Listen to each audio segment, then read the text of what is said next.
আজ পবিত্র ঈদ উজ জোহা গেদু মিয়া মসজিদ সহ রাজ্যের সর্বত্র যথাযথ মর্যাদায় সম্পন্ন হল ঈদের নামাজ। সারা দেশের সঙ্গে সঙ্গতি রেখেই আজ ত্রিপুরা রাজ্যেও পবিত্র ঈদ উজ জোহা তথা ঈদ উল আজহা যথাযথ ধর্মীয় মর্যাদা, ভাব গাম্ভীর্য ও উৎসবমুখর আবহে পালিত হচ্ছে।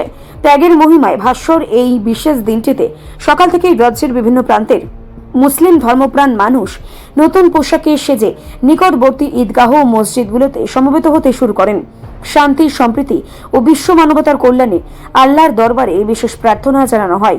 রাজধানী আগরতলার ঐতিহ্যবাহী গেদু মিয়া মসজিদেও সকাল থেকেই ছিল পূর্ণার্থীদের উপচে পড়া ভিড়। ঘড়ির কাঁটায় ঠিক সকাল 8:30 ওই ঐতিহাসিক মসজিদে ঈদের প্রধান জামাত ও নামাজ আদায় করা হয়।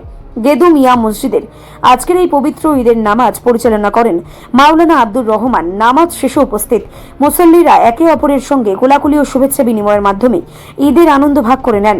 শুধু রাজধানী নয়, রাজ্যের বিভিন্ন জেলা ও মহকুমা স্তরের মসজিদগুলোতেও সকাল থেকেই পর্যায়ক্রমে ঈদের নামাজ সম্পন্ন হয়েছে। ত্যাগ ও উৎসর্গের এই উৎসবকে কেন্দ্র করে সকাল থেকেই রাজ্যের সর্বত্র এক সম্প্রীতিময় উৎসবমুখর পরিবেশ বিরাজ করছে।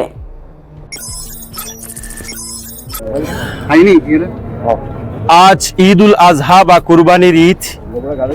আজকের এই ঈদ বা খুশির দিন, এটা ত্যাগের উৎসব, আত্মত্যাগের উৎসব, কুরবানির উৎসব। আজ থেকে 5000 বছর পূর্বে এক হৃদয় বিদারক ঘটনাকে কেন্দ্র করে এই প্রথা সারা পৃথিবীতে চলে আসছে।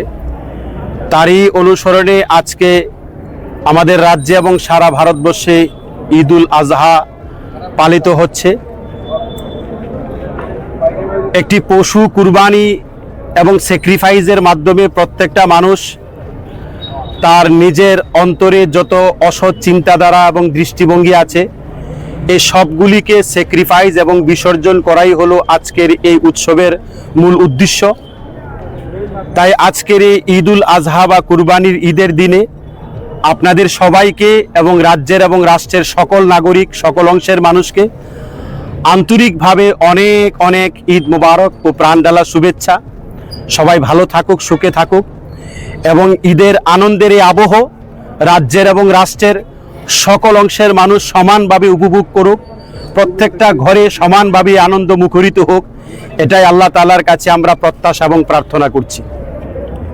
এবং আজকের এই ঈদকে কেন্দ্র করে আমাদের রাজ্যের এবং রাষ্ট্রের শান্তি, সম্প্রীতি, সৌহার্দ্য ও জাতীয় সংহতি যাতে আরো সুন্দর হয়, আরো সুদৃঢ় হয়, আরো রিপোর্ট সংবাদ প্রতীক্ষা।